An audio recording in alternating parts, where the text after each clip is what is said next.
Oh, welcome to the Reality Kingdom. Where we put Period. the real in reality or whatever, period. I'm your host, Pharaoh. I'm happy to be here. We're joined by a wonderful co-host, Lee.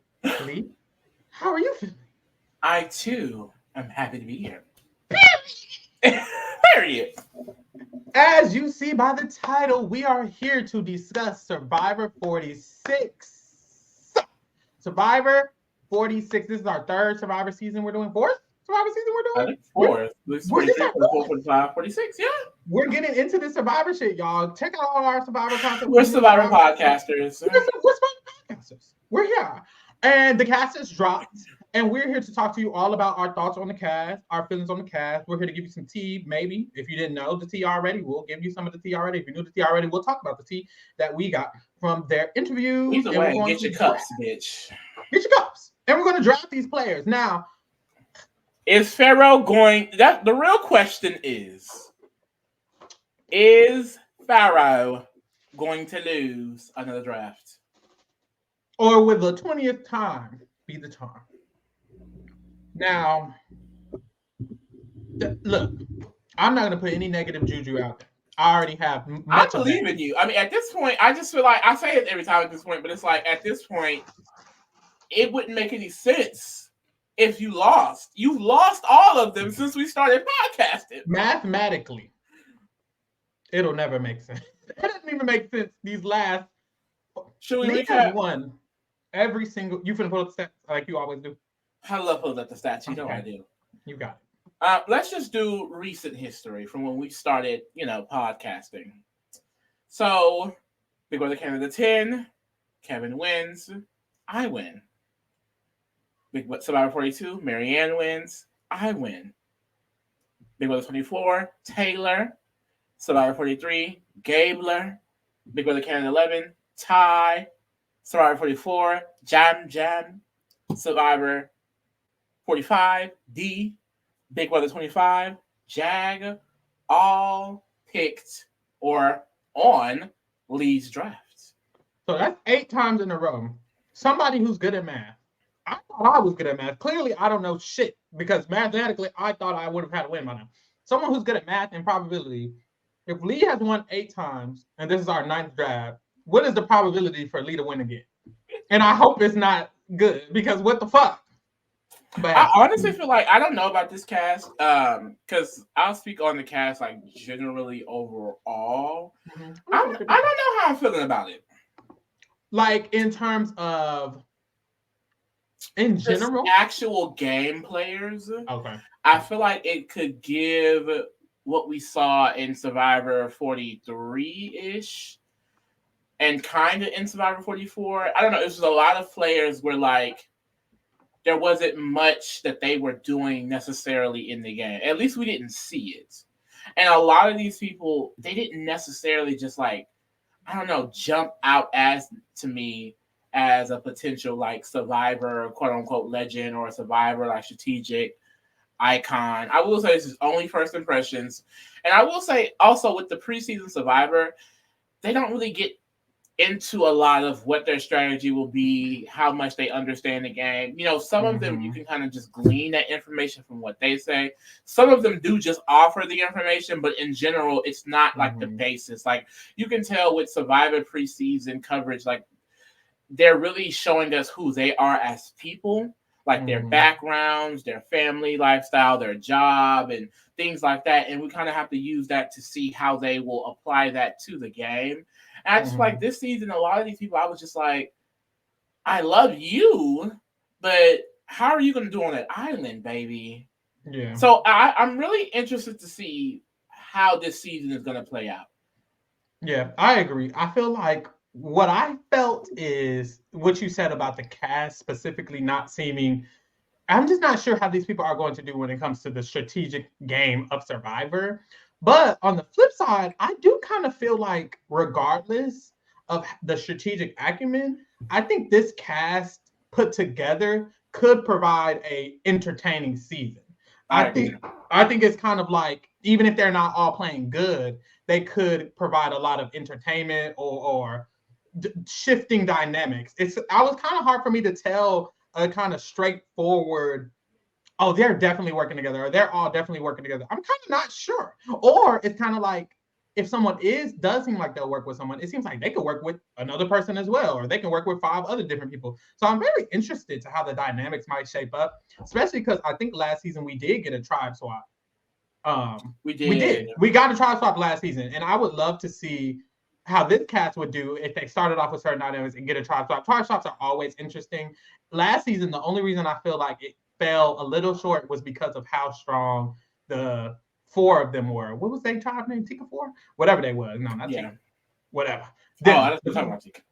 My bad. The 4 of them, whoever they was, Basil, the winner, Austin, D, and Julie, them 4. They really ran it, and they were all on the same tribe. And I feel like here, if we could get different, other than a tribe running it, it would be very interesting. And I think I can see that here.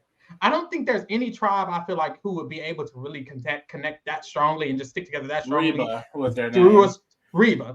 That was gonna get me. I was like, I have to figure out what the fuck that is. What? All of that. So I'm not sure, and I feel like this could give a lot more. So I'm very interested in it. Yeah, I feel like also too a lot of them.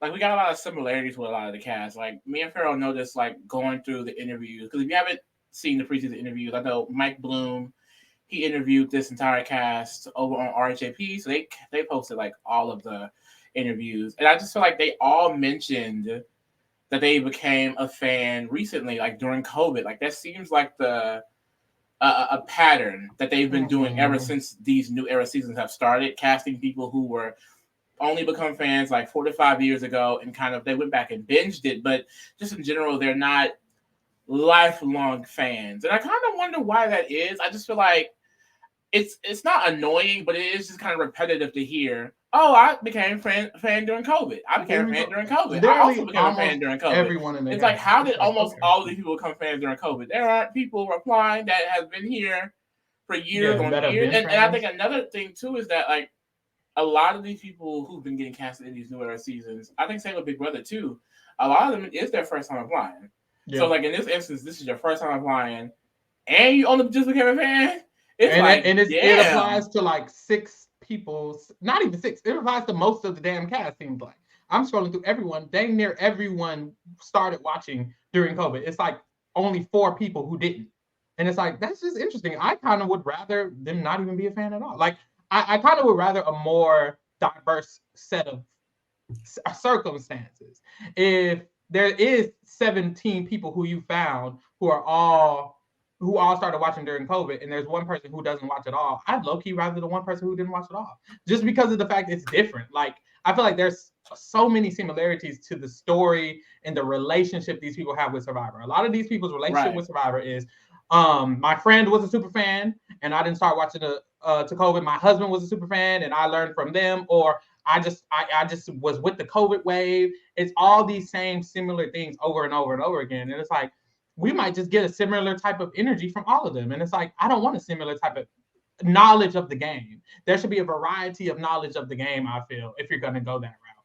And I don't know. It's just, that part was weird, but I don't think it'll affect the game that much. It's not a big issue. I thought that was interesting. It's like, okay. Yeah, it was very interesting. That's a great word. So yeah, and the thing of like so many of these people, their partners were fans of Survivor, super fans of Survivor, and they're on. I think that applied to, I want to say 4 people on this cast. It was that they got with someone, and that person that they're with was a super fan, and now they're on. I think Jamila said, or was it Jamila? Somebody said they literally applied. Badu also said it. Jamila said it. Badu said it. Jessica also said it. And Jamila said she literally applied with her husband, both on camera, and they specifically called her, even though she wasn't the super fan. And it's like, that's interesting too, that multiple people who only applied because of their partners being fans are also on. It's just like so many similarities. And I feel like via a casting perspective, it's just kind of interesting that they went that route. Very much so. But hey, we're here. We're here, and I'm optimistic. I will definitely say, and I say I'll compare it to like a Survivor 43. Like I said, the 43, 44, like that area of Survivor, it did feel like it was starting to drag a little bit because I just felt like there wasn't a lot of depth in what we were getting from the cast or in the episodes. Like, they tended to focus on certain people. Like, another consistent that almost all of them mentioned was Carolyn. Carolyn is giving Survivor legend and icon, baby. She's definitely bringing her ass back for returning season. Mm-hmm. But I just found it interesting that, like, yeah, they all mentioned that it was Carolyn. And I think that's also because, like, most of them are, like, newer fans. Like, a lot of them were not able to give references from older seasons. And I respect the ones who are newer fans and kind of got that knowledge. But that is just, like, also just another strong similarity I noticed. Yeah, they also mentioned Jam Jam a lot, and I feel like same thing. Like, I feel like I heard a lot of Jam Jam, a lot of Marianne, a lot of Marianne, and it's like really recent players. And I wonder if they're telling them to do that or what. And I don't think it is. I think people genuinely they're just probably fresh on their mind. They probably the Jam Jam and Carolyn, they were just finished watching season 44 when they got out here. So that makes sense that they're mentioning them, but still, I just, I miss hearing Parvati's name every single person, or it's a reason name. Like, I want people to know the people, because we only got one Sheree mention, one Parvati mention. This whole out of every interview I've seen, I feel like it was only one each. It's like, what happened to the legends? Bring them up, but it's because all these people didn't start watching the COVID. They don't give a fuck about them. They don't have no deep connection to the old schoolness of it all. But hey, we're here. I really do like the diversity of it. I feel like they did get a good diverse group of people. Yeah. And I really do love that. I always complain about all the white men, but honestly, even this time, I don't even care that much. I feel like they did good getting a variety, even of the people who were similar.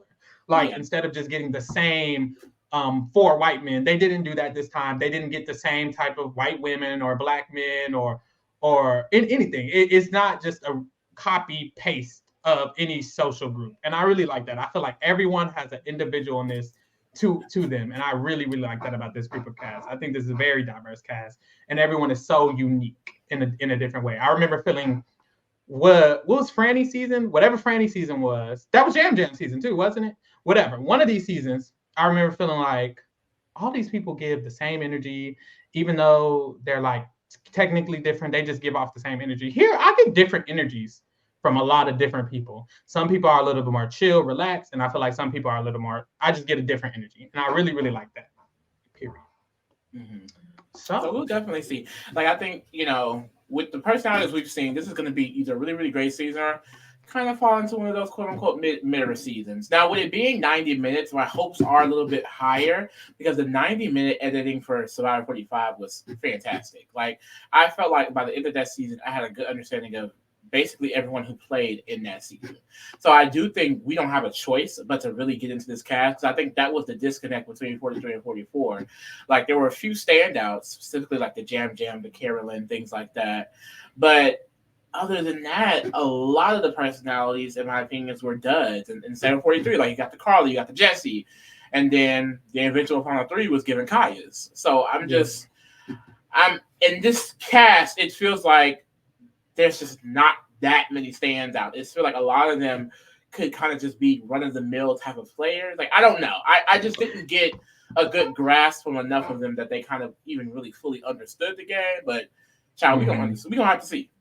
Yeah, and the thing is, like, clearly, we're no expert because I was just joking with her about this earlier. Like, every person who's won has been low on our drafting pick. Yeah, I will say clearly, we clearly don't know shit for real. Mm-hmm. And like I said, the preseason content does not really go deep into how much they understand or can play the game. But, like, I don't know. Yeah, when me and Lee was talking earlier, I was like, I kind of miss when there were more polarizing people. I kind of miss when there were just villains or just people who were literally like, kind of, I want to be a villain. We kind of got that a little bit here with David a little bit. Venus kind of said it a little bit, but I just missed the polarizingness of some of these older castmates where they just got people who didn't really care, or like Coach, who was just really, really gonna just be himself no matter what. And I was saying, I feel like these are all kind of like secondary characters instead of the main character. Like, we got a lot of Ron Weasleys and Hermione's and not a lot of Harry Potters. And it's like, that's kind of how I've been feeling recently with the cast in general. But I think these casts can prove me wrong. I really think we're in for a good season. If I had to put my money on it, I think this is going to be a good season. Like, I have positive positive energy for what's going to occur. Now, whether it's going to be good gameplay or not, I think it's still going to be interesting to watch. Because what I would love is a dynamic season. Like I think last season it was great when it comes to like everyone putting it on the floor as far as personality, and then game. I feel like everyone last season was in the game, but in general, like once we got the jury in retrospect, it was pretty stagnant. Like the way Reba kind of just ran with it a little bit towards the end, and without going untouched really at all. Like it's just like. It wasn't a lot of complexity, and I would love for it to be a little bit more dynamic. Like, bring back the live tribals. Bring back, like I don't want just one or two Shans running around. I want, give me a Shan here, a Jesse here, a Carla here. You know what I mean? Like, really get into the mud. I feel like ever since he dropped the 4 and kept the 1, it kind of reset with the Survivor game. We had got to a point in Survivor where the game had expanded on itself and expanded on itself and expanded on itself to the point where people were literally at every single tribal standing up and still discussing the vote, where people would be voting for someone around and working with them the next round. It was so dynamic. We got second chances, and then we got game changers, and then winners at war, where everything was such at a high caliber. And I think, COVID happened. He dropped the 4, he kept the 1. We reset it, and we still had like remnants of that in 41 and even in 42. But I feel like now that we've kept going, it just became more and more like old school Survivor in terms of tribal alliances. We're just going to say tribe song. Tika 3 stayed tribe song. Reba 4 stayed tribe song, made it to the end. We're now just going back to tribe strong, making it to the end, And I feel like that's how it was so long ago. We had gotten past that, and now we kind of took a step back to that.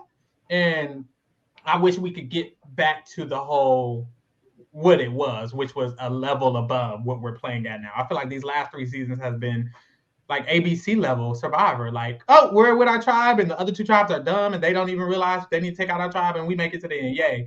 What happened to the shits? So hopefully we can get there eventually. But hey, we can get into these to the drafts. We can get into the drafts. So this is now Pharaoh. Lee. You need to lock in, baby. Lee. Do you want to win? Lee, I'm gonna look you in your eyes. Look me in my eyes. Lee, I promise you, I be trying. I try every time. I genuinely do. 8 times in a row. In my defense, you said yourself with Survivor, it don't ever be given you was gonna choose them either. But I know it's up to me. If you're watching, if you're a Pharaoh believer, if you're believing in me, just keep believing in me. I believe in myself. Send some prayers his way. Team Pharaoh, guys. Team Pharaoh. And I think that's what it is. We need to join together. And all of us need to put that good energy out there. Team Pharaoh, Team Pharaoh, Team Pharaoh, Team Pharaoh. I'm going to get there. Si pueda. Si se pueda. Puede. Si se puede. Si se puede. So y'all. Let me tell you my strategy. I got to tell you my strategy. Your strategy should be to copy the greats. And this is what I will say. I think I've been learning. Lee's been telling me some tips and tricks too.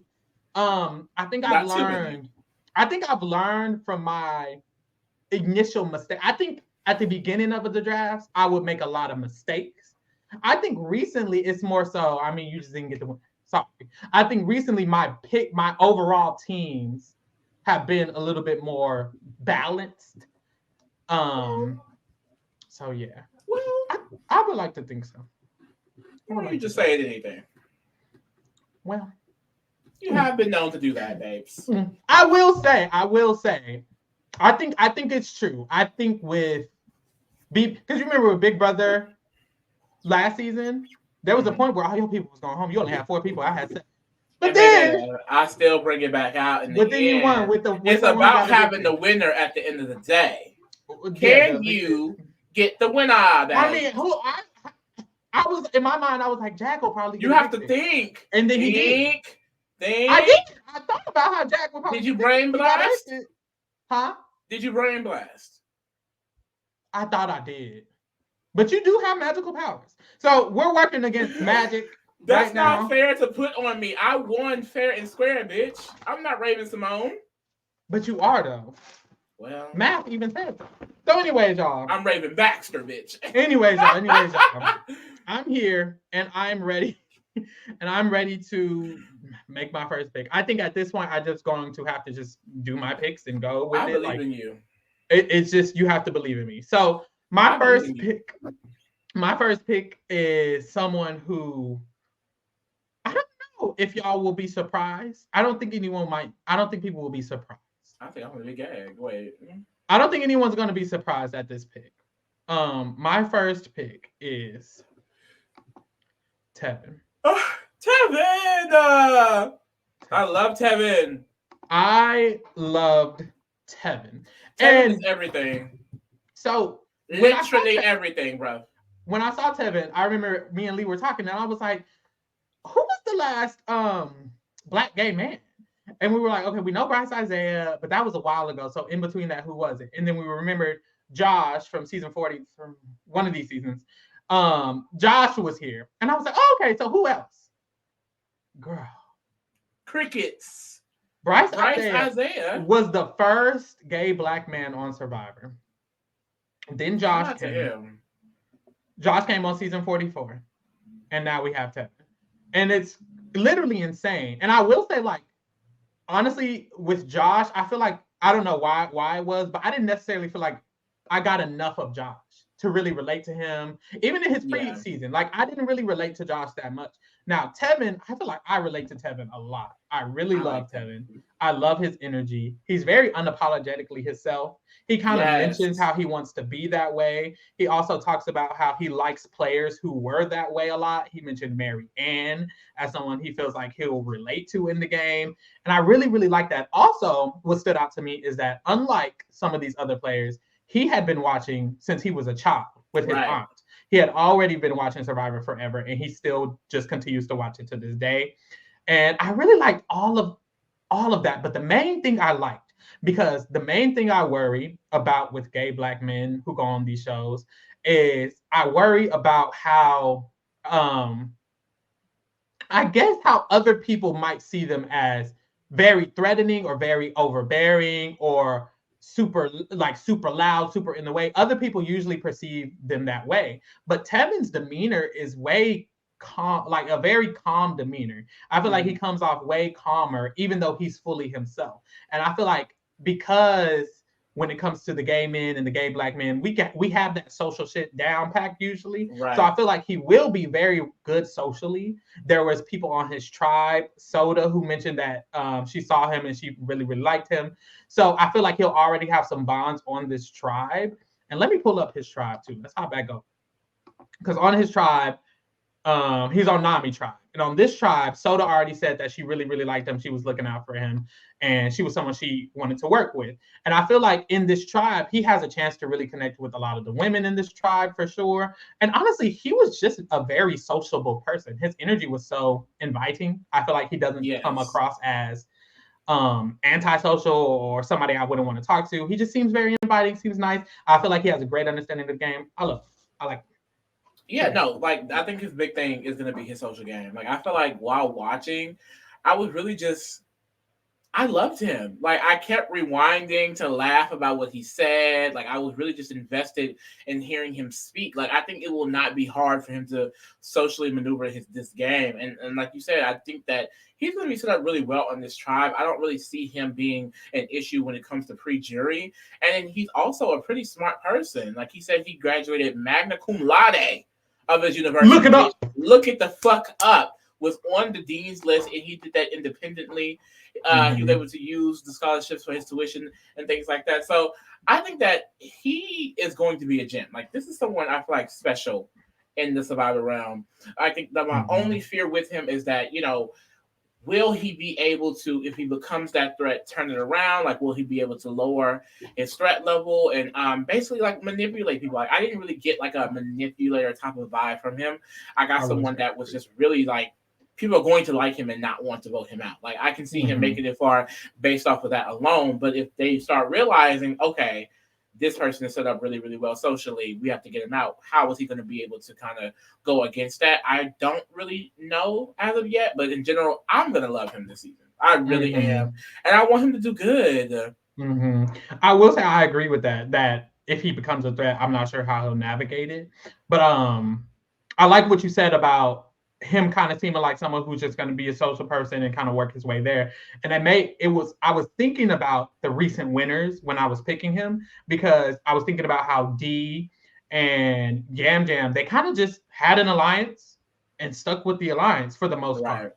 And I feel like that's been working very well in the new era. It's kind of more social people. Even Erica was just a little bit more social. I feel like it's kind of just social people. They sticking with what they need to do, and they're able to make a move when necessary. And I feel like Tevin is someone who, even if he might not be too sneakily strategic, I think he's someone who can be aware when someone needs to go or someone is a threat. And that might be enough, especially in the new era. So I'm just rooting for him, hoping for the best. But yeah. I think it would be like a dark horse strategically. Like I can see him doing something that we wouldn't expect. Genuinely. Now Lee. So my pick. And don't be taking mine. I mean, this is gonna be one of the winners. I mean, hey. And don't be taking mine. My first pick, girl. We keeping it black around here. I'm picking Tim. Okay. I like this pick. Come on, first two draft picks, being a black man. Let's wake that up. It's funny because he was at my number one spot at a point, but keep going. I really, really, really enjoy Tim. I feel like Tim, similar to Tevin, is just going to be really, really great socially. Now, a lot of people may or may not have been looking at Tim sideways, and that is going to be the issue. Because a few people in Ponderosa, they mentioned this guy with a beard. A few people mentioned curly hair. So we thought it had to have been Tim because when it comes to like beard, he's really the only person on the cast that has like a distinguishable beard. Some people are saying they think it could be like an alternate, but I'm pretty sure they're talking about Tim. And a few people mentioned him as someone that they noticed like kind of smiling and charming people and that he was staring and stuff like that. Some people mentioned they liked him because of that, and a few people mentioned they did not like him because of those things. So it reminds me a lot of Caleb last season, where it's like this is someone that people immediately are either going to love or feel like it's going to be a threat. But with Tim, I feel like a difference is I feel like with Caleb is that as soon as you, I feel like, communicate with Caleb, you kind of can get that sense of, okay, this guy is really smart. He's going to be something to watch out for. I don't know. With Tim, I feel like people are going to immediately let their guard down around Tim, which is going to be great for him because this is an intelligent man. He went to Morehouse, the same HBCU as Wendell. He's introduced the president. Like, this is someone who's done, these magnificent things and lived, a cultured lifestyle. So I don't think people are going to expect him to be able to use any of those outside influences in the game. Like, I think that people are going to underestimate him and not see him as someone able to really be into it at all. But I think it's going to be to his advantage because, if everyone is liking him and wanting to kind of gravitate and work with him, then he'll just be able to kind of sit back. But, I think similar to Tevin as well, what is he going to do if he gets targeted? Like, even specifically looking at the Sega tribe, I think that he will probably be the strongest asset. He says he runs triathlons for fun. This man works out daily. He swims. He just has a lot of great physical attributes that he's going to bring to his tribe. And me and Pharaoh talked, pre the video. I think the strongest looking tribe is purple.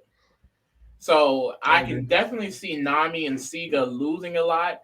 And if Sega loses, I'm looking at Sega. I'm no shade to Ben and Charlie, but it's not given we should let Tim go. I think he's the most stacked on the tribe physically. So I don't see him being an issue. I don't see him being a threat at all pre-jury for his tribe. But once it goes into jury, I can see people being okay, a lot of those things that they noticed pre-season may come back up. Okay, he's charming. A lot of people like him. All of these things. And I didn't get the sense fully that he'd be able to handle that. But, I mean, that's even if it becomes an issue. So we'll just have to see. Yeah, I agree with a lot that you said about Tim. I really liked him. I felt like he had a good sense of the game, like a good enough sense of the game to play it well enough to win. And I was like, he just gives winner energy. He's someone who I feel like just watching him, I was enamored. I wanted to like him. I wanted to play with him. I wanted to be his ally. I wanted to vote for him to win. So I know on the island they're going to get that same energy. And that's why I initially had him very, very high. He was at my number one spot. And then I was like, I'm going to bring him a little lower because I feel like what we've seen in these last couple of seasons and in Survivor, just history, is that if you are well liked or well placed, people have been clocking real bad. Down to Julie's, just Julie, who's just the old lady who everyone likes. Just because she's so likable, she gets clocked. And Tim is someone who I feel like will kind of, I feel like I can see him getting the short end of the stick. Whether it's, a tribe swap and now you're in a bad position, you got to go. And I don't know if he can really defend himself against a sticky situation like that. And I feel like he's someone who, if he's not a target naturally, he will be one of those backup targets if we get a tribe swap and somebody got to go. And I feel like that's my fear for his game, is that he just will be seen as a threat and then taken out. But if that doesn't happen, then I definitely could see him winning. I think it's a great pick. He's someone who I would have chosen, wouldn't have mind. So I love the pick. And I'm so excited to see him play this game. I'm really excited. I was very, very happy when I saw his video because it was just impressive. I was like, oh my God. He's coming. And I definitely, it makes sense that all of them were talking about Tim. Because when you watch his video, I feel like you're immediately just kind of drawn in. I don't think people are going to be intimidated by him anymore once they hear him speak, because he just seems like this very chill, laid back, cool dude that is probably not thinking about the game on this higher level, and I do feel like he will be. All right, Lee. Next pick. I think it's kind of the opposite of Tevin. I think it's giving the opposite of Tevin. It's giving y'all wouldn't guess in a million years that I would pick this person. What's Tia? I'm gonna pick Hunter. Oh, that's a gag and a half. I'm going to pick Hunter. I thought for sure I was going to get Hunter. He was third on my list. I really, really liked Hunter. I actually had Hunter first at a point as well. I had Tim first at a point. I had Hunter first at a point, and then I switched it to Tevin. I loved Hunter. Everything he had to say, I felt like were the qualities of a good survivor. He also has winner energy to me. Super, super big winner energy. I feel like he had a lot of good qualities. I think one of my main positives about Hunter is his energy, his personality. I feel like his personality is very approachable. I feel like he's very approachable. I feel like he's very likable. He compared himself to JT.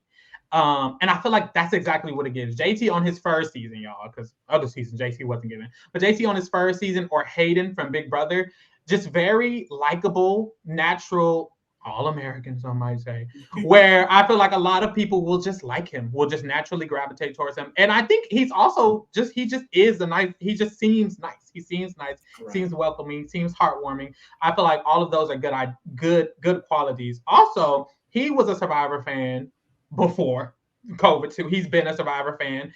He used to do Survivor games for some of his students because he's a teacher. He still does. And still does. He does a lot with Survivor. He's very, very involved in Survivor. So I feel like he understands the strategy. And I know he understands strategy because he said something along the lines of, he was talking about bringing an ally to the end. And he basically said, I'm going to want to have a relationship like a JT and a Stephen Fishback, where I'm going to beat the person I bring to the end. So even if I do bring them to the end, I'm going to beat them. And if it seems like they're going to be someone who can beat me, I'm going to have to take them out. And that's all I needed for someone like Hunter. For someone like Hunter, I need you to have, and JT had it too, it's like a sense of self-interest. You need to want to win. And I think Hunter definitely has a self-interest. He definitely has the capability of being good. My only thing about Hunter, my only qualm was his tribe. Yeah. Because when I see his tribe, I know Tevin said he likes Liz. I know Liz said she likes, she didn't. She said the girl with the braids, but she was talking about Tiffany, wasn't she? Yeah, she was. So Soda says she likes Liz and Tevin. Tevin says he likes Liz. And I feel like those three could definitely be a group of people who will work together.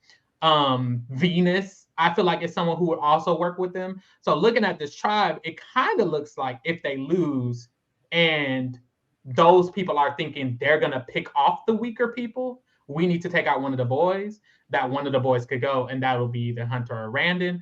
I'm kind of hoping or assuming that if they were to choose, I think Hunter might be a little more social or maybe a little bit more personable, maybe even a little bit better at the challenge to where they're like, we'll do Randon and then we'll do Hunter next. He maybe can make it a little farther.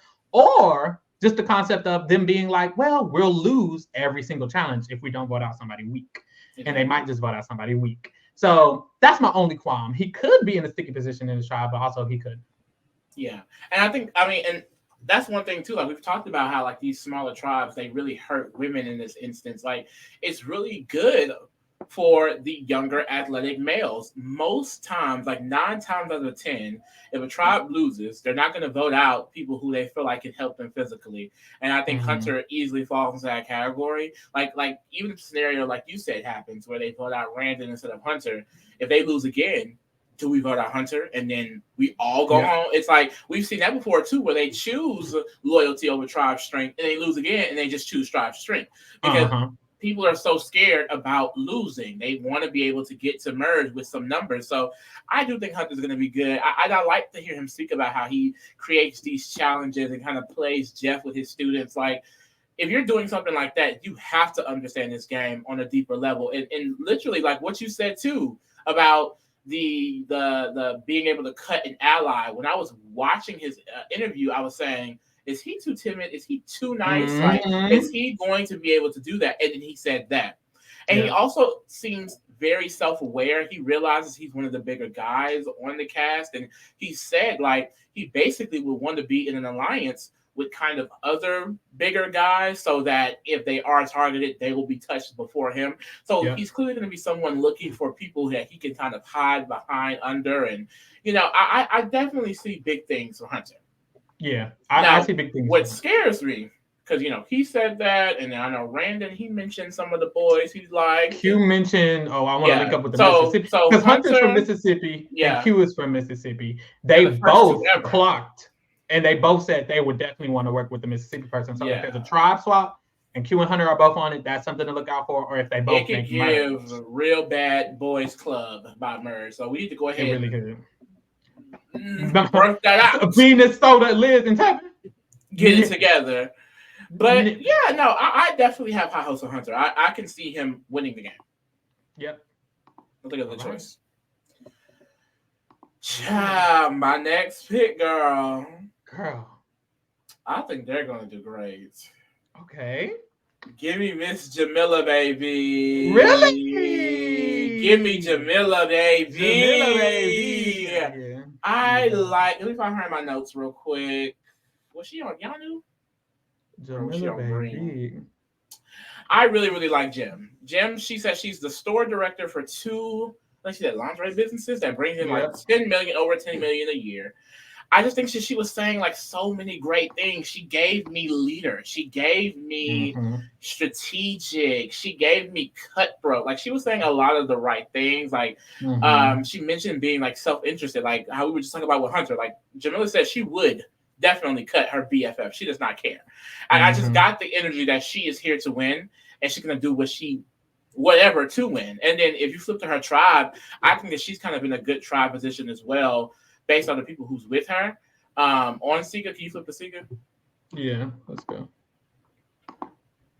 Like looking at Sika, I just feel like I can see her linking with someone like Tim.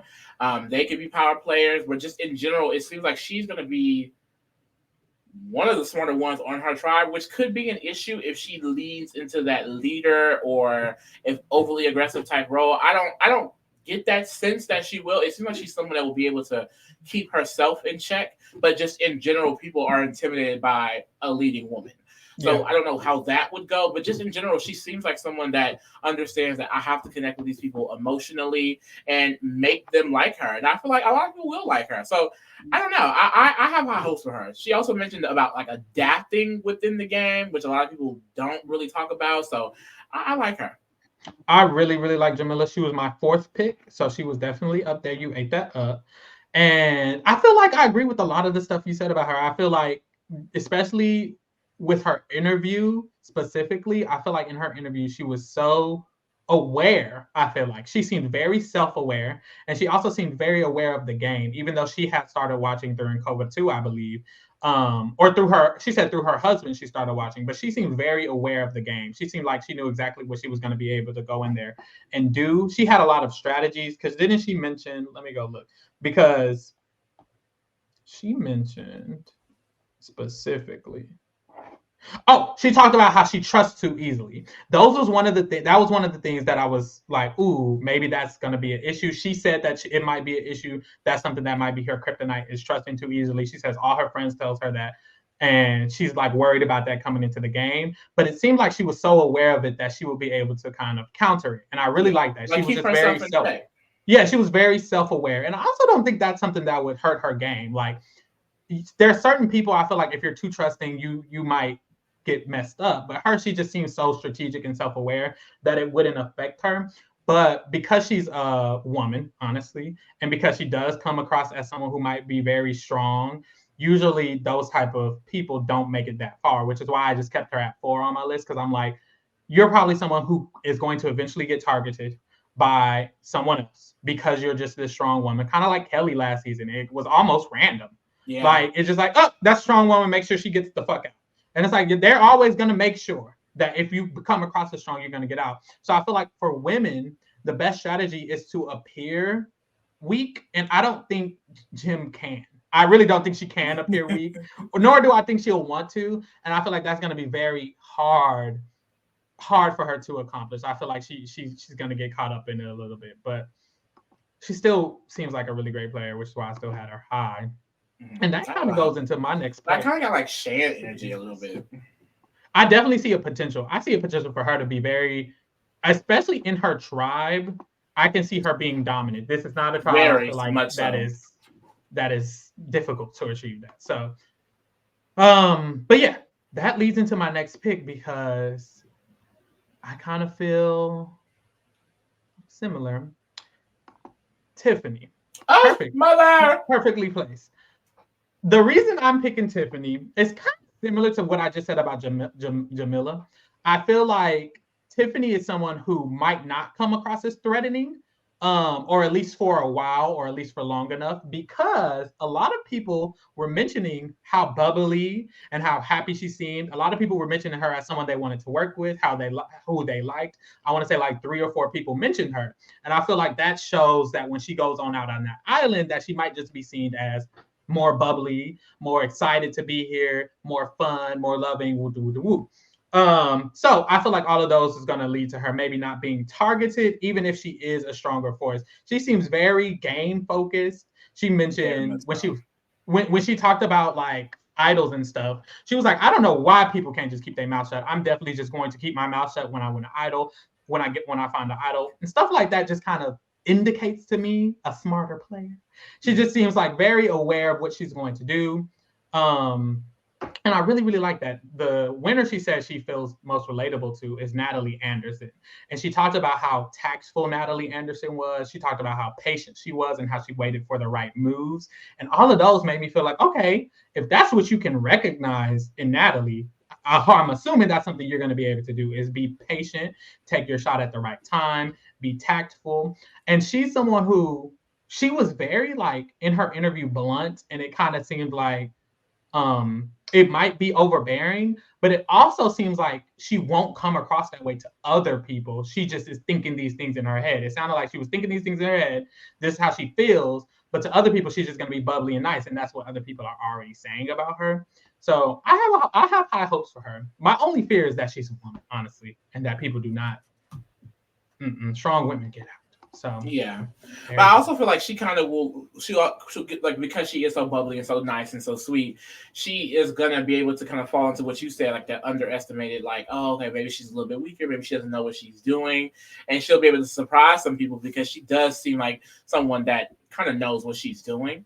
And also, like, I think Purple Yanu, I don't really see them losing that much. Yep.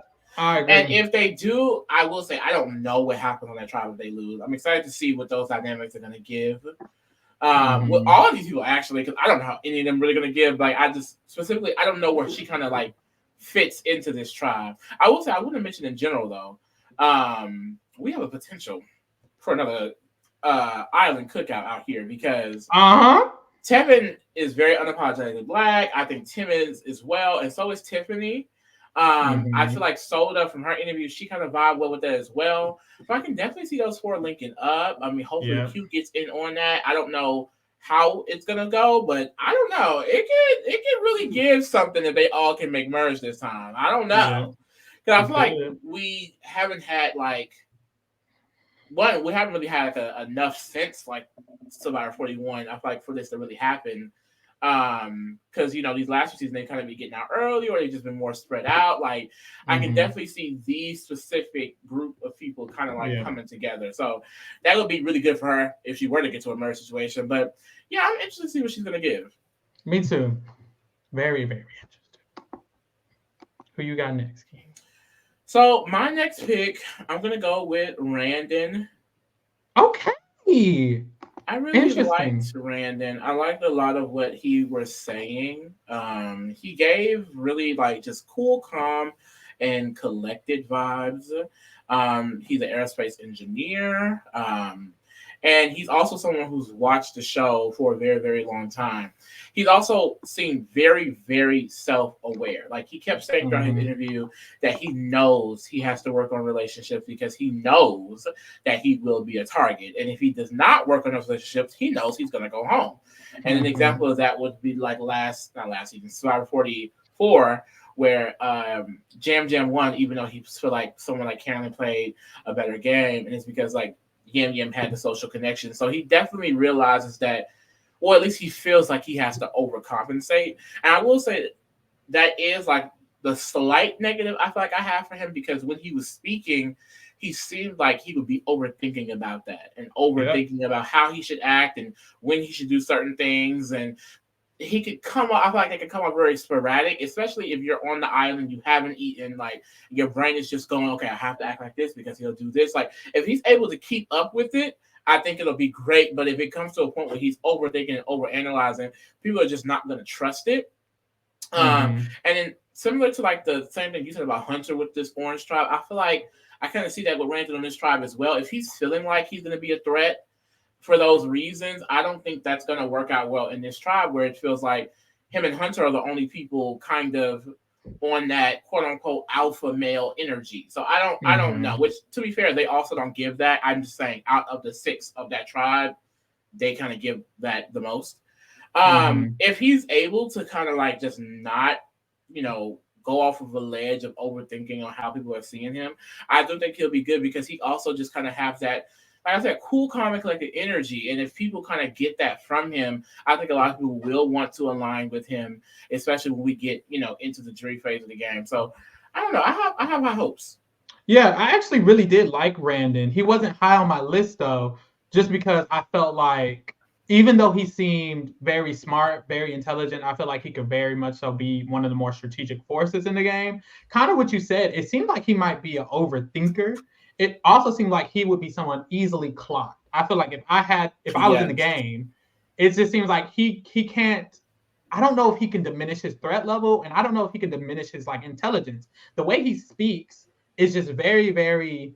You're either very intelligent or you're very technical or you think a lot. It's just kind of obvious. It just sticks out like a sore thumb, I feel. So I feel like even if initially he's able to get in a position to not go home, he's someone who's just going to eventually be targeted. And that was kind of my fear with him. But I do like him and I want to see what he can do in the game. I feel like he can go far. I'm just like, ooh, you seem like you're just going to eventually be a target, be targeted. And I don't know what you can do, really what you could do about that. But I loved everything he says. He seems like someone who's very strategic, who knows what they're coming in here to do, very self-aware. All of the good qualities. But I think sometimes Survivor can be a little bit more simple too. And I think just kind of surface level, it's like he also doesn't seem like the most outgoing person there or the most bubbly or personable person there. And I feel like some of those things kind of just sometimes Survivor can just boil down to that. So that was my only neg, but I did like him a lot. I think it was. And I know he also mentioned like he wants to play like hard, and so like even if I agree with you, I feel like he doesn't seem like the most of those qualities, but he also kind of mentioned that too, which is why he said he's going to actively do those things. So as long as he kind of just stays on a good path with that, don't overdo it. I think he can be really good. Yeah, definitely see that. The next person I'm gonna pick, and this This next week is actually kind of hard. I'm kind of really in between two people, but you don't just go down your list. I'm going to. I do, but sometimes I get to a point where there's like right now I'm at 5 and 6 on my list. But and I was gonna pick 5, but looking at how the shit is stacking up, I kind of want to pick 6. Yeah. But also, I think I kind of feel better about 6, but I don't know. Dang, it's kind of hard. I'm gonna pick Q. Period. I'm gonna pick Q. I'm gonna pick Q. I like Q. Where was he at on your list? Was he next? 7. He wasn't next. He was second to next. He was 7 on my list too, but I skipped. He was 6 on my list. I mean, I was gonna pick my 5, but I picked my 6. But anyways, I like Q. I feel like the reason he wasn't very high on my list was because he seemed like someone who was just going to be targeted. He's one of the biggest guys out there. I feel like between him and Hunter, and that was like a big fear. I feel like when it comes to him, but he did seem smart. He did seem like he had a good knowledge of the game. I really liked a lot what he said in his interview, but also it was almost maybe just not enough information, or maybe it was a little bit surface level. I wasn't sure how deep his strategy could go in the game. He gave saying the right thing. Sorry. Yeah. It just gave. He was saying all the right things you wanted to hear. He compared himself to Jeremy. I feel like if he has an upside to win, it would probably give a Jeremy type of game. He mentioned he wanted to work with other physical players in order to kind of shield himself a little bit. And I feel like that's the best way to play if you are one of the bigger men in the game. He mentioned also wanted to work with Hunter. We mentioned that already. So I feel like he has the building blocks to be a good Survivor player or to be a Survivor winner. I'm just curious to how it'll happen on the island or within his tribe. I feel like within his tribe, I don't think he'll go. I don't think they'll go to tribal often, but that's me assuming. But I feel like honestly, if they do, I can see him bonding well with Tiffany or even with Kenzie, because Kenzie said I'm down with the Brown. So I do think he can bond well. David. And definitely David. Did David mention? David also mentioned working with guys.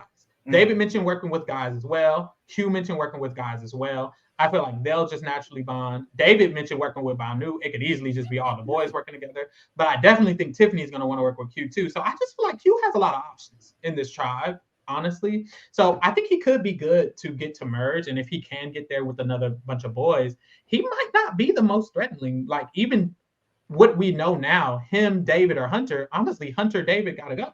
Or Randon, honestly, Randon got to go. Honestly, when it comes to, I feel like the caliber of the men who are here, if they do link up, Q probably that's what's going to be interesting. Because if Hunter, Randon, David, Q kind of all make it, Tim is in there too. It's like y'all can link up and make this boys group, but like then y'all will be at the end together. Do y'all want that? So that will be very interesting. I always kind of like seeing the boys go at it a little bit. I feel like Q definitely has the possibility to do good, and that's why like he was high on my list because 7 is still pretty high, but I just couldn't get past the fact that I'm like I said, are you saying the right thing? I don't know, because some people do give that. They'll go into the preseason interviews and say all of this great shit, and then get out there and it's like, girl, what the fuck were you talking about?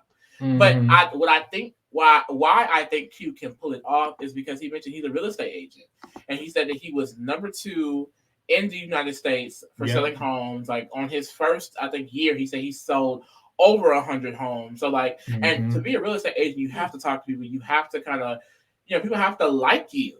You know what I mean? And, I think that if he's able to do that and sell all of these homes in the real world, I think he can kind of use that in the Survivor game. So I think, I think he'll be in there for a minute. All right, Lee. You got it's my turn again. Ciao. Who's next? Oh, I guess I go with my 6. I'm gonna go with Jelinski. Okay, he was the one. I was either gonna pick him or Q. I like Jelinski. I think that he's such a huge fan. He mentioned in his interview that he was a Big Brother fan at first, which I feel like is even better. Like the fact that he knows Big Brother and he was a huge fan of that, and then he got into Survivor and just fell in love with it more. Like it shows that he had a good understanding of strategy overall, like from both shows, which would be good going into it. I will say it was a few more negatives than positive because he is a little bit on the younger side, and he mentioned that like his friends would say, Zelensky thinks he knows everything. He's too smart for his own good. He said in that same sentence that he had grown from that. So he isn't as immature anymore. But if you're saying that your friends are mentioning you as that, I don't know, because I do feel like I kind of got that sense too. Because he kind of just gives that Tyson energy, which is slightly just I'm better than you, cocky. Yeah, it is. And so it kind of, or like Basile last season. So it's like I can kind of see him going on there and giving that. And if he does give that, people are not going to like him. And there's just no way to kind of, if he's acting like that, there is no way to lower that threat level. Like, you're kind of just a jackass. People are going to want you to go. But in general, I think that he is smart enough to know that he can't come on that strong. And that's the good thing. Like, I think this is going to be someone that is thinking about strategies, thinking about the alliances he wants to make, thinking about the moves that he wants to make. Like, he's a huge fan of this game and previously Big Brother. So I just think that he kind of has, like, that fan knowledge then more than a lot of people actually playing this current season. So I do think that this could be someone in it for the long run. But I think that was my one issue. Like, could he be someone that people just get annoyed with or think that he's too cocky and that he has to go? I think, based off the tribe he's on, he'll be good into merge. But, past that, I can still see him being a threat. Yeah. I feel like I agree with him having all this knowledge and him being one of the bigger fans and him being a Big Brother fan first. But I kind of see a Tyson path for him in the sense that Tyson played. No, in the sense that Tyson played and lost and then came back and won. David is someone who I feel like I think could do good in this game, but I just feel like his target is just blaringly obvious, even just through the images, honestly. Like, I feel like he's just someone who, if I was in the game, I've watched everyone's interview just as much as I watched his. And I feel like if I was in the game, he just got to go. Even with, regardless of knowing all the he just got to go. Yeah, I mean, he's the tallest. It's kind of like Basile in a way, I feel. But even worse, it's worse with David because David seems a little bit more athletic. He seems a little less nerdy. He just kind of seems like a tall, younger guy with strategic means and who can win challenges. And it's kind of like, this is just a recipe of you got to go the fuck home. And that combined with cockiness, you end up like Tyson your first season and you lose. And I feel like if he goes in there and he is a target or he is in a sticky situation, he might be able to wiggle his way out. But for how long? And it's kind of, with Survivor, you kind of have to avoid ever being a target more than you're a target and you get out of it and woo-doo-woo-doo. And I feel like, can David avoid being a target for long enough to where he can make it to the end of this game? I'm not sure, just because of how I feel like obviously a threat he is. Apparently he's the tallest one out there. You can't miss him. It's just a lot going towards his way. And I think that mixed in with the confidence, you might do a little too much. Because people like David, you almost have to not do anything to slide by. And he's talking like he's going to be doing the most. Right. Like, I'm going to be getting in there and I'm going to eat it up. And, I know I got this and I know I'm going to win this season. And all of that is still positive, but I'm not sure. I will say with his tribe, I do like his tribal odds. I think his tribe is probably going to win some challenges. And I think even if they lose, I don't necessarily think he will just go home. I think he has a way to make some bonds, some allies in here. But I'm just not sure how he'll do in the long. But I still like the pick. This was a good pick. He was high on my list. He was next. So there's that. My next pick is, honestly, I'm not going to lie, it's getting hard. I feel like a lot of the people who are picked now are the damn near the top 8 that were on my list. It was literally the top 8 on my list. Entire top 8 is now. It's literally my entire top 8. So because of that, I could just go on my next one, but now I'm looking, I'm like, ooh, do I want to pick that person? I'm definitely going down the list, sure. So I'm going to pick, I'm not going to pick the next person. I'm going to skip her.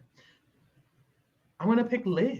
I was going to say, do you think you should be skipping and going around and doing all of this? Like, this is going to get your ass in trouble, bitch. I'm going to pick Liz. I am going to pick Liz. I think Liz is a better pick than the other pick. Okay, you want to tell me who it is when they get real? Yes. Because now I'm curious. I'm going to pick Liz. And I picked Liz because I will say there were some negatives I felt about Liz. I did feel like she was very extroverted, but it could have been a little overbearing. I don't know how it's going to. I don't know how her personality is going to work with someone who she's trying to socialize with and stuff. Because she's very out there, she's very outgoing. I think she's very social and bubbly, but it also could come across as overbearing potentially. But I think Liz is smart enough. She definitely watches Survivor. She loves the show. She already liked the show. She always loved the show. And I feel like that's going to be a plus for her. She's a super fan. She's actually a super fan. And I already like that. There are a few people who said they're interested in looking at, like a lot of people mentioned, oh, the girl with the bandana, oh, Shambo. Soda mentioned her. So I just feel like she has the potential to be well liked enough to get in a good position and kind of work that way. And I feel like she seems like she has enough self-awareness. She seems like she has enough game knowledge. Well, actually a lot of game knowledge. And I feel like those things can get her further in the game. But the main thing about Liz is kind of similar to how I felt about Tiffany, but even more. If Liz is good at the game, I'm not sure Liz will be targeted the way maybe Venus or Jamila or Maria. Like, I feel like Liz is someone who can be good at the game and still kind of make it to that end game, maybe like an Aubrey, because she isn't seen as a threatening type of person. She's just seen as like, oh, she's kind of nerdy. She's just Liz. We'll work with her. Or even people might think they can use her. And I don't think she can be used. She seems like a very strong-willed person. So I feel like she has a lot of qualities that could get her in a good position or even to the end of this game. But I'm really just curious about her mostly. I'm not too high on her. I'm also not as low as other people, but I'm just mostly curious. And that's the big thing. Like, I don't think she can be manipulated, but I do get the sense that she's a little bit too nice. Like, I didn't get like a cutthroat or too much of a self-interested energy almost. I kind of got, who was that girl who quit first? Oh, Lord. Hannah from last season. Yeah, like I kind of got that energy a little bit, but I don't think she's gonna quit at all. But you never know, child. I think she was. But yeah, no, I like her. She gives like go getter. Like, this is a woman. She works. She owns businesses. Like she is a go getter. Like, I know she said in her bio about like she was mute until she was age 7, and then she was able to kind of turn it around, and now she's a public speaker. She quit her job and she started the business that she's successful with now. So it's like, this is someone who I do think is very headstrong and is going to be independent. It's just, I don't know how it's going to work on Survivor. This is one of the people I just didn't get a lot of a sense of how she would play the game really at all. Because she mentioned Russell and Sandra, but I didn't get Russell nor Sandra. Yeah, I don't know what she's going to give on the island, but I'm interested. Now, I will say one negative. She said she was a Ben stan and she loved the Final Four fire making. She did say those things. Girl, and the thing is to like Final Four fire making because it saved Ben the season that we all know Chris deserved to win. She did say I got a bone to pick with you, Liz. We're gonna let it slide for now. For now, girl. I don't want to deep dive into that. That hat again. Can we mention that? Who you got next, Lee? Because I done forgot about that. You don't remember. So my next pick Another is no, it's Kenzie. Ah, she was the one I was thinking. She was the other one. Really? Yeah, this happened twice. See? That's funny. And she's gonna win. No, I really, really like Kenji. She also works. She also owns businesses, owns her own beauty shop. Period, bitch. I really, really liked her. I think she's going to be someone that a lot of people will like on the island. She seems like someone very sociable. She mentioned that's going to be her strong suit because she does cut people's hair. Like, you have to make people feel vulnerable and share their secrets. And she seems like someone that will do that on the island and use that to her advantage. Again, I will say, I guess I'll just say that for a general sense of everyone that gets picked next, I didn't get a full understanding of how she would play either. She mentioned sort of like Marianne, but a lot of them did for the same, like, oh, she's sociable reason and she's different, I'm different. So, it wasn't much other than like surface level things. So Kenzie, I feel like, will go out there and kind of be her own archetype if she does well. She did mention it's hard for her to keep secrets though. She is a blabbermouth IRL. and that could be an issue on the island, which I feel like I understand. Like if you cut your hair, that's how you do. You gossip in the barbershop or the beauty shops. You gossip. You get into the tea of the things.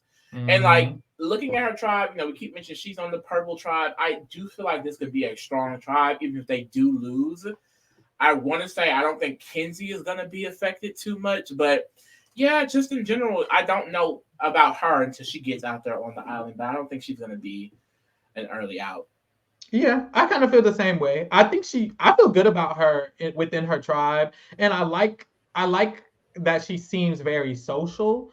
The blabbermouth thing, I was like, oh, wait a minute. And also, it just seems like she reminds me of kind of, who was that girl? Who was that girl last season? She also had a K for her name. Can't remember. Damn. She was Kelly's best friend, Kendra. She reminds me of Kendra a little bit. I see that. In terms of like, she's very social, she's very fun. She was able to have these random connections with random people in her tribe, and then she got to merge, and she was here to play this game, and then she started playing, and then they took her ass out.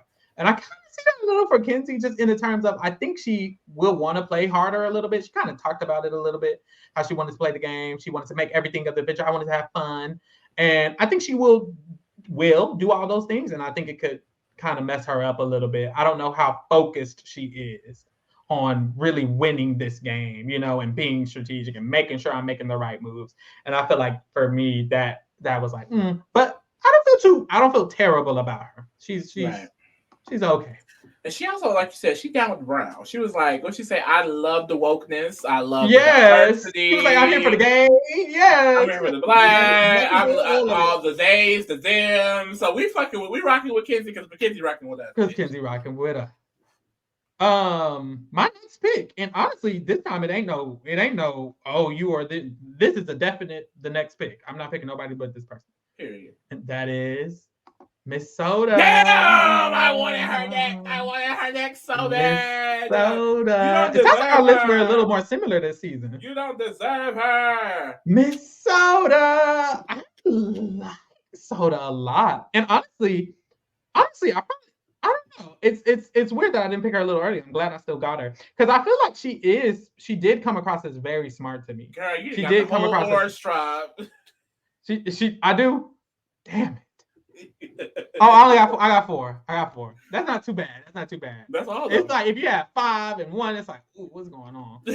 But so Soda, I like her chances specifically in this tribe because of the potential with Liz and Tevin. I feel like if she was in any other tribe, I would feel worse about her, because she did mention that she's not necessarily the most physical person. She's worried about the challenges, and that is very big in Survivor, especially with these small tribes. So the issue I feel like with her is, if they were to lose this orange tribe, that I feel like she could be with someone to go, or she would have to make sure she has the 4 votes that she could have, and her not be the one to go home. But it's like, ooh, that could get really icky if you're costing them the challenge.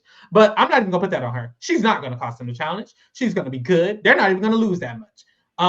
So I'm gonna put positive vibes out there. I will say, me personally, I think Siga might lose more than Nami because of Randon and Hunter, and I'm gonna pray for that. I'm gonna pray for that. If Tim and Jamila are the last Siga standing, I'm fine with that. I'm gonna pray for that. What I will say about Soda versus these last 2 picks, I feel Soda did have a little more specifics to how she wanted to play. She mentioned that she wanted to make sure she's as flexible as possible. She doesn't really want to go in with anything preconceived. She talked about alliances, and I was conflicted, because she said, I'm not sure about having a ride or die or an alliance, because I want to make sure I can be flexible. And I was like, well, girl, you still need alliances and ride or dies, but also being flexible is very important. And I was thinking about Katurah, how Katurah didn't have no ride or die, didn't have no alliance. She was simply flexible, and that got her to final 4 based on that. And she could have made it to final 3 and won that damn game. Like, she was a threat. The reason she got 4th is because D said, you got to go. So if Soda can give a Katurah type of game and be that flexible and be that smart and be able to capitalize on her flexibility that way, then I think she can make it to the end game similar to Katurah. But we'll have to see. And we'll have to see if she can make it past a hump that I feel like she might have to get past. Yeah. I definitely love me some Soda. I really do. I hope she goes far. I think this is a personality that I would love to see towards the end of this game, like she's going to be that dark horse person that no one is going to expect. And if she is able to get over that initial hump of just basically being on a 6-person tribe, I do think this is someone that could last a little bit long because no one is going to expect her. And like you said, she mentioned some things that I feel like she will understand just the mechanisms of this game. Like she hasn't been a fan for that long, but to me, she seemed intelligent. Like I kind of got a good vibe from her. And if she is kind of left in the game and people are underestimating her, I can see her making a move because she did say she is going to be out there looking for advantages and making sure she can be in power in that way. So I like her. I'm excited. I don't know how she's gonna do though. I really don't. Yeah. I can see her going home, Shade first, or I can see her in Final Tribal, literally. So we'll see for Minnesota. I love her though. All right, Lee. Who you got? My next pick. I just realized you didn't snatch all the blacks from me. I wanted some. The way I wanted Tevin, Tiffany, and Soda, bitch. Girl, I had to get them all. But child, let me go ahead and get Poverty's son, Venus. Not Poverty's daughter. I'm surprised you picking Venus so early. Where's Venus on my list? I'm surprised you picking Venus so early. Oh my god. Yeah, she was. I mean, just going. Well, not early, but I don't know why I said early. What the fuck? So she's right after Soda on my list. Okay, period. I do love Venus. I love her so much. Of course, the Poverty energy, but as we get with the Poverty energy girls, especially on Survivor, bitch, they be scared as fuck. Poverty has got these girls like, you do not need to be pretty and get on Survivor, basically. Like, because if they think that you're trying to charm, and if you're trying to use your beauty to charm anyway, they want you gone. Serpent, thou art loose, and they will send your ass home. But I really, really like her. She gave just very much like chill, down to earth. She seemed like someone that understands the game of Survivor. Like she said, she became a fan during COVID, but she went back and watched. And when she was talking in her interview, a lot of her references gave OG Survivor. She was talking about Survivor Amazon, mentioning names like Russell and Poverty and Sari. Like she is and mentioning like different strategies they did back in those times. So clearly she went back and did her research. And I really like that, but what scares me is her saying that her friends would describe her as Regina George, because that just further scares me about what we've seen with Venus's archetype in previous seasons. Like, if they feel like you're charming or related to Poverty anyway, they will kick your ass out, and I don't get the sense that Venus will be able to do much about that. It's the 6-person tribe structure. I don't know. Now, if she gets to a tribe swap, I mean, well, it's the same scenario because that's like 5 people. So it's just like, I want to see her get to a merge, which I feel like is kind of what we always need for this archetype, but they almost never do. So it's hard for me to even think that, oh, she's someone that's going to be able to dominate, because they usually just cut them. Like, they don't do anything. They just breathe and then they go home. So, and Venus, I mean, I'm hoping for a different path for her, because I do think she'll be able to kind of use some of the knowledge that she have in the game. Like, she's talking about getting a meat shield and getting advantages and using them. And I do think she'll be capable of doing so. It's just, will she get into a position where people are not intimidated of her immediately? I don't know. Yeah, she did seem very knowledgeable. She seemed very smart. I really did like her. And I felt like she has capabilities more similar to the first couple people we picked. The way she spoke about the game, she seemed very smart about it. It was really just her personality and archetype that I felt like brought her down for me. Like, she mentioned not only that they were describing her original judge, she said, one of my issues might be I come in and I'm just too cold. It takes me time to warm up to people. I'm probably going to be really cold the first couple of days, and they got to warm up to me, and then I can open up a little more. And it's like, dang, girl, like, you already Regina George, they got to open up to you, and you a bad bitch. Like, girl, they going to want you out. You don't know the tea? So I need her to really go in there and not be that at all. But it's just, she also seems like, not incapable, but she also seems like she doesn't care to change who she is. I think she's just going to go in there and be Venus and get the fuck out, get voted out. And that's the issue. Like, I don't want that to happen. I really want her to make it far or make it to the merge. But one of my theories about this tribe as well was that if they did lose and they needed to vote out someone who wasn't doing well, that I'm not sure how Venus will do, but I was thinking it could be that Soda is more social than Venus. And even though Soda is someone who's not doing the great in the challenge, they can be like, well, Soda and Venus not doing that great, and we like Soda more, so we're voting out Venus. Or even if they vote out Soda, they might be like, we're voting out Beaton's next. And it's like, that's another issue. Like, baby, if y'all lose, you could be the one who's getting taken out for not being that good at challenges. If she isn't. And I don't think there was an indicator that she would be. And I feel like Liz could be providing a little more than both her and Soda can be more social. So it's like, girl, you could just go home first. So that was another worry. Let's hope Sega loses. We need Suga. I really do. I'm hoping Sega. I love the most people from the Orange Tribe Nami. So me too. I do feel like they're the tribe that may lose the most. I will say at first I thought so. I will say now that I know more about everyone, I do think it's Sega. I can see Sega flopping a lot. The only thing that makes me not think so is because Sega got that Mariah girl, and that Mariah girl, she says she 3D printed puzzles and shit. Yeah. And a lot of these challenges come down to that puzzle. And I'm looking at Nami, I'm like, who doing the puzzles for Nami? Like, none of them mentioned that they're like this. Like, none of them fit that kind of like quote unquote nerdy archetype that would be 3D printing puzzles. So I don't know what that's gonna give, and that kind of scares me a bit. But we'll see. Mm-hmm. All right, Lee. My next pick is Maria. Why you keep picking? You're really picking a lot of people that I want this time. So I like Maria a lot. And I feel like Maria is someone who is very clearly strong. I think she's strong-willed. I think she's going to be a strong force in the game. I think she has a strong demeanor. She was very much so like, I want to work with women. I don't care about working with men. I relate to Natalie Anderson. I relate to Stephanie LaGrossa. It's giving the girl power. It's giving on working with the girls. And that's just going to be that on that. She did seem like she had a self-awareness that she can come across that way a little bit. She seemed like she could be strategic as well. She talked about how she knows older people don't really get the good hand of the stick in the game. So she's looking out for that. She's been watching the seasons since she was 20 something years old. She applied back then and now she's flying again. So I do think she has a good idea of what Survivor is. I think she has enough information about what Survivor is. My worry is that she's older and she might not be able to fit in. And you know how that works. Or that she's just a little bit too upfront. I think people mentioned that she seemed like someone who would target them. Some of the boys, I think Randon mentioned she seemed like someone who might target guys. Yeah. And I feel like I got that clock. I feel like someone else said it. I think Tim said it. And it's like the guys already know you don't like the guys.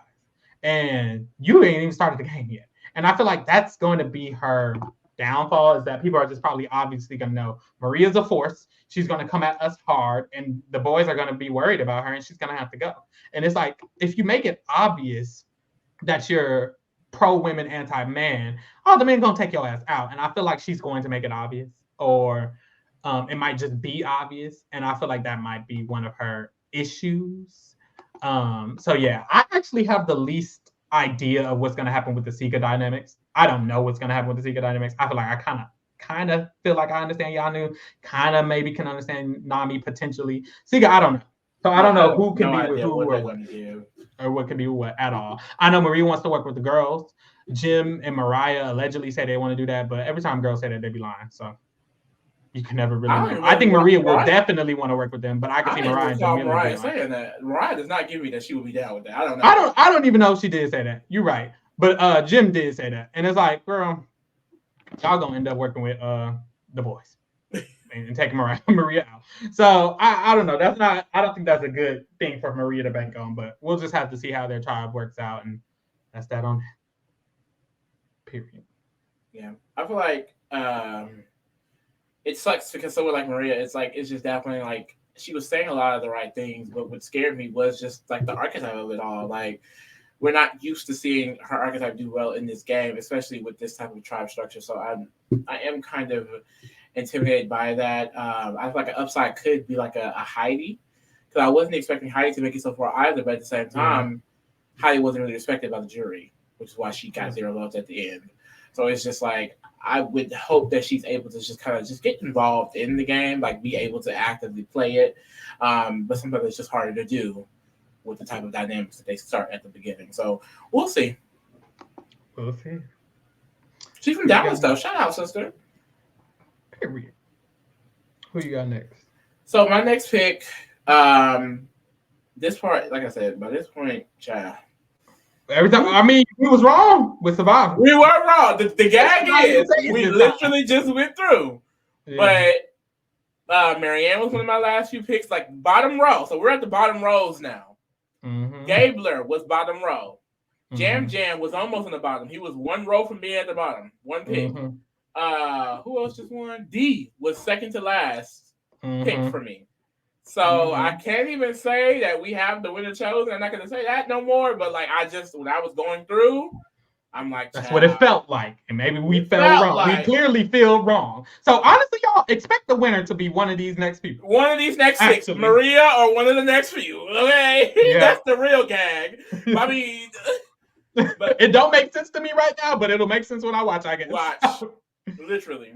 But I'm going to go ahead and go with Charlie. Oh, interesting. I'm not gonna lie. Just in general, I have more negative in my notes than positive. Just because he is lower on my list. No shade. I like him. He seems like someone that people can gravitate towards, just because he kind of just has this very chill, lackadaisical personality. He mentioned that he's a huge Swiftie. I know David also said that in his bio, that he's a Swiftie.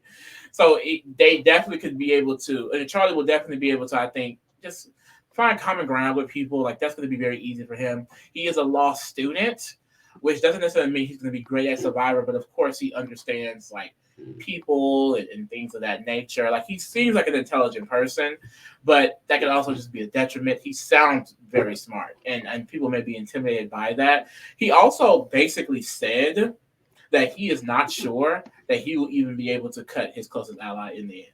He said he wants to say he can, but he realizes that you can make a connection that you do not want to break when you get to that point, which is fucking terrible to say, because you should be willing to take out your own mama, okay, if you out there with her. Just you like only one with her.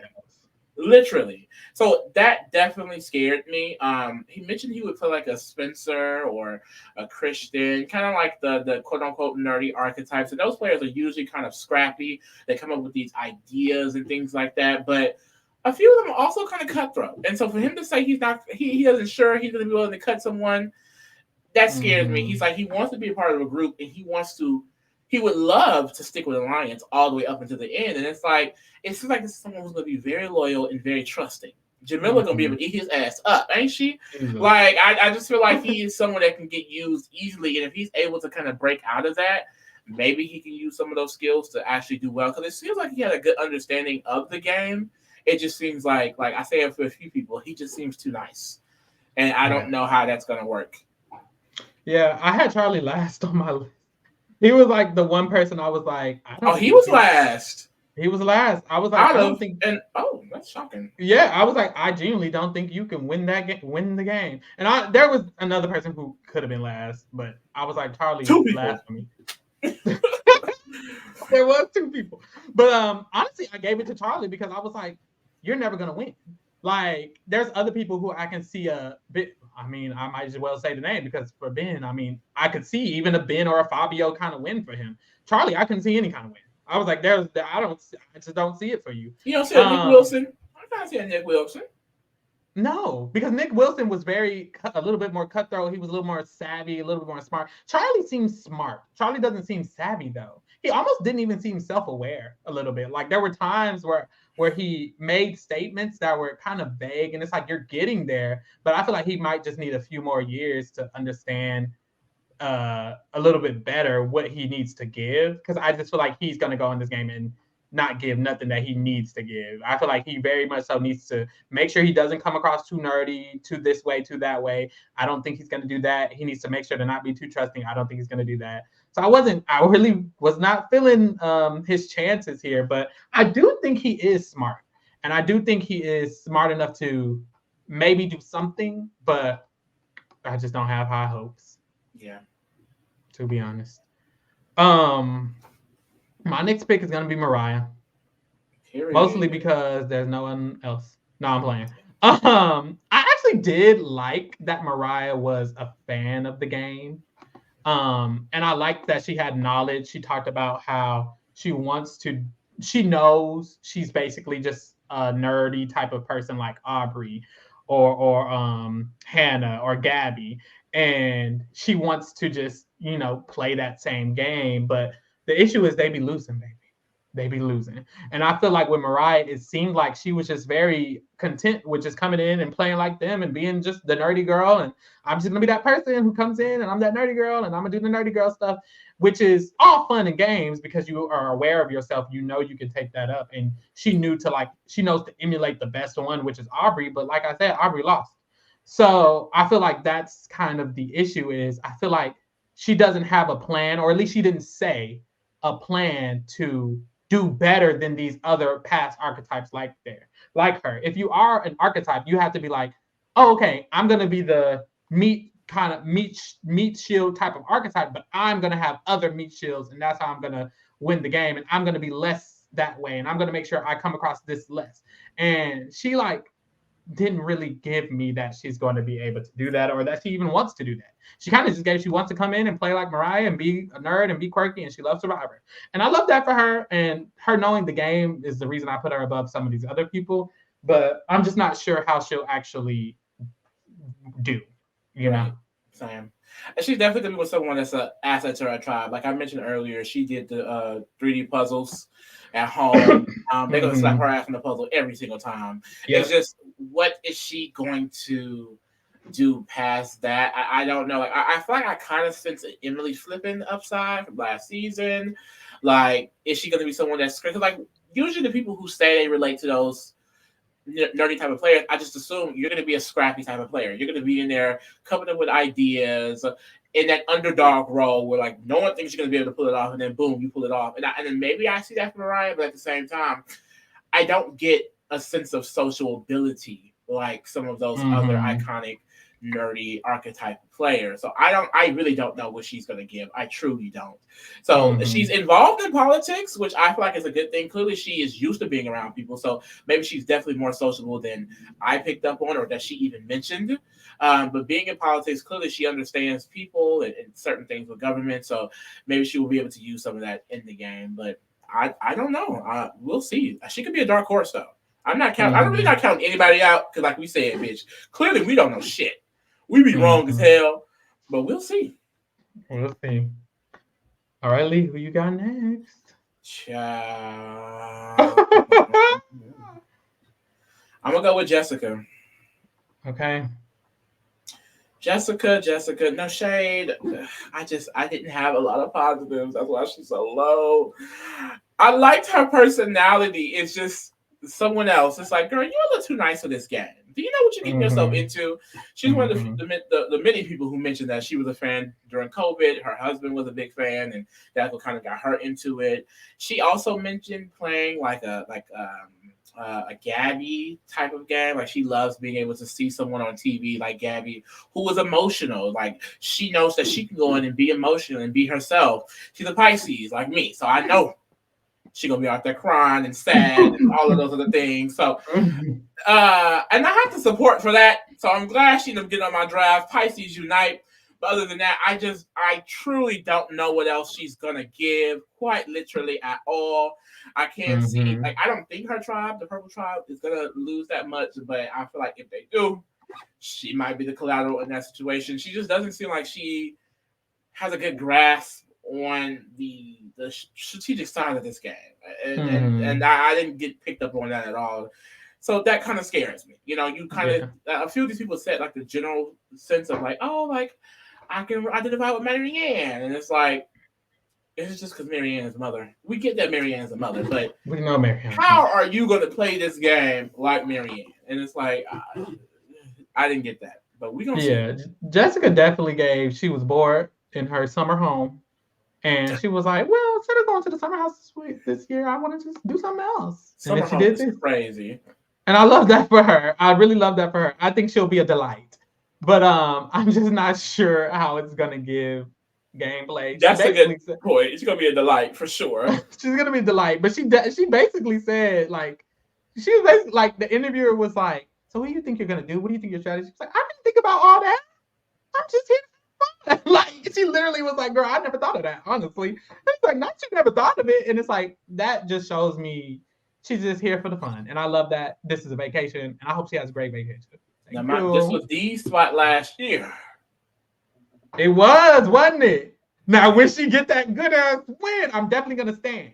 Don't think because we're just going based off 20-minute interviews that this is how we gonna feel forever. Because baby, if Jessica go in there eating it up like Miss D, best believe I'll be her number one. Yeah, exactly. Because I didn't expect D to even be at that level. I didn't even think she knew what Survivor was. If I'm being honest. I did. Yeah, you don't get much from these 20-minute interviews. So like, definitely, we're basically judging the book by its cover, literally, and going based off of that. Last pick, I have two options. Put both of them on the screen because this is because we're talking about this when Gabler won. You left me with Gabler, so are you about to leave me with the winner? With the winner again? I feel like the person I'm going to leave with you with does. I mean, being in Banu. I feel like I could be making the penultimate decision. And you just want to say that word because they ain't got shit to do. But I do think I could make I think that could happen again. I hope to God not. And I hope to God with Gabler too that it didn't happen. And then, but I'm going to choose Banu. And I'm going to leave you with Ben. Now, Lee, last time, you won. So maybe I just gave you the winner. I don't think I'm doing that with Ben. But I don't know. Now, I'm going to talk about Banu first because that's the one I'm picking. Honestly, it's weird because Banu, I think, did say the things that were good to be said. He mentioned he loves socializing. He's a social person. He's done things like Survivor before in his life.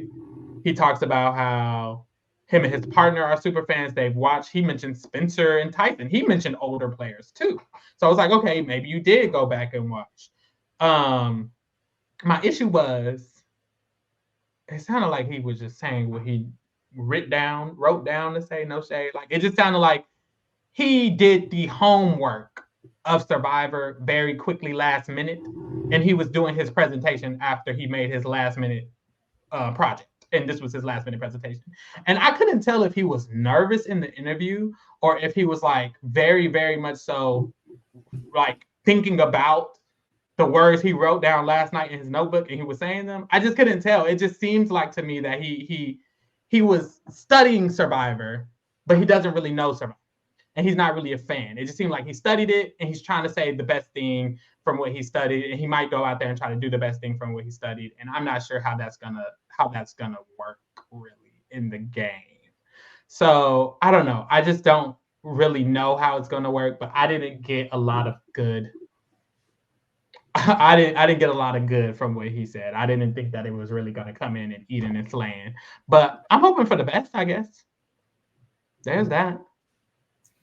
Yeah. Yeah, I didn't get much from Banu either. Like he definitely seems like a really, really sweet, kind man. I think that he's gonna bring some assets to his tribe. He seems like someone that's gonna be very athletic. He mentioned that he's an IT analyst. He's been doing that, I think he said, since 2012. So I do think maybe he could be good at some of these like technical challenges, these puzzles and things like that. But yeah, I just don't know.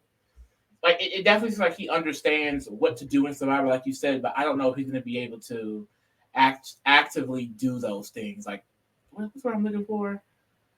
I can't think of the word, but basically bring what he's saying out there on the island, like actually utilize those things. So yeah, we'll just have to see.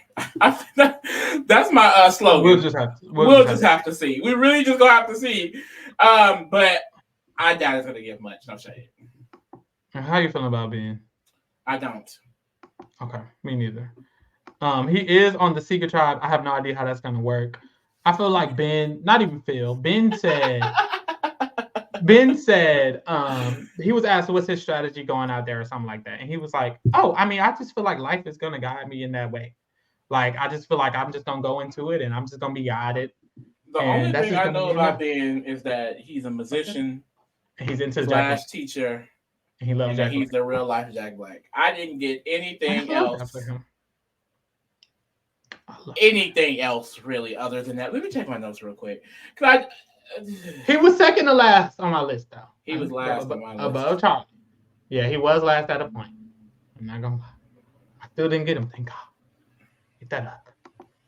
It just didn't seem like, I mean, similar to like a lot of these later picks, it just didn't seem like he had a good grasp of the game or that he knew he was really going to get himself into. Yeah, we'll just have to see. We'll just have to see with him. But all right, y'all. Viewers, these are our official drafts. Lee's on the left, I'm on the right. If you are watching on YouTube, comment below who you think took it in the bag this time. And please just say Pharaoh. Even if you don't. Please. Okay, I have 4 of Sega. And then you got 4 of Nami. So I wonder, so maybe I don't need Sega to lose like that. I think they are going to lose. You have 4 Sega, I have 4 Nami, and we each have 3 of Yanu. And I feel like Yanu might be the best at the challenges. So that'll be interesting. We might have a battle. Usually I leave like my team more. I do like my team more, but that clearly means nothing when it comes to I have mixed emotion. I just feel like this cast, more than any, I'm just very unsure about a lot of them. Their potential. You know what? I see that too. Honestly, I see so much potential. Like, you're right, because I wouldn't say that I don't like yours. I like your team too. Same, and I like my team as well. Like, I feel like I like both of our teams. I think we'll just have to see. I think it's because like I said, like we said, like the first 8 people we both drafted, it was like, okay, we know for sure that these people are probably going to be big characters to some extent. Everyone else is just like, what is going to be your place on this show? Yeah. Are you, because you're not going to be the funny. The funny's already taken. You're not going to be strategic. The strategic already taken. So, I mean, what are you going to do? What are you going to do? Neville Peppermint? Neville Longbottom? What? Like, I don't know. Anyways, this is cute. Comment below who y'all think is going to win. Say Pharaoh. And just move along. We know it's going to be Lee, though. And that's the issue. Because probability says. I'm not even going to get into it. Hopefully it's me, y'all. But hey, you know the tea. You know the information. You know the tea. But what is the tea is we will be here all Survivor 46 season. So every week on Wednesday, we go live after the shows. If you're new here, be here with us. Right after Survivor airs, we go live here on the Reality Kingdom, and we talk about the episode, and we also tier rank the players, how we're feeling that episode about the players. So get into that. Get into Survivor 46 with us. Amazing Race is coming up, and we will be recapping Amazing Race. The Traders US is still going on, so if you're a Traders fan, watch us for the Traders US. I feel like we're finna cover something else. Big Brother Canada is also coming up. So if you're a Big Brother Canada fan, tune in for that. And if you're not, just watch us. If you're not fans of these shows, still watch us. It's fun, right? Like, I don't know. But anyways, get into it. And thank you for keeping it real with the kingdom. And baby, we're out.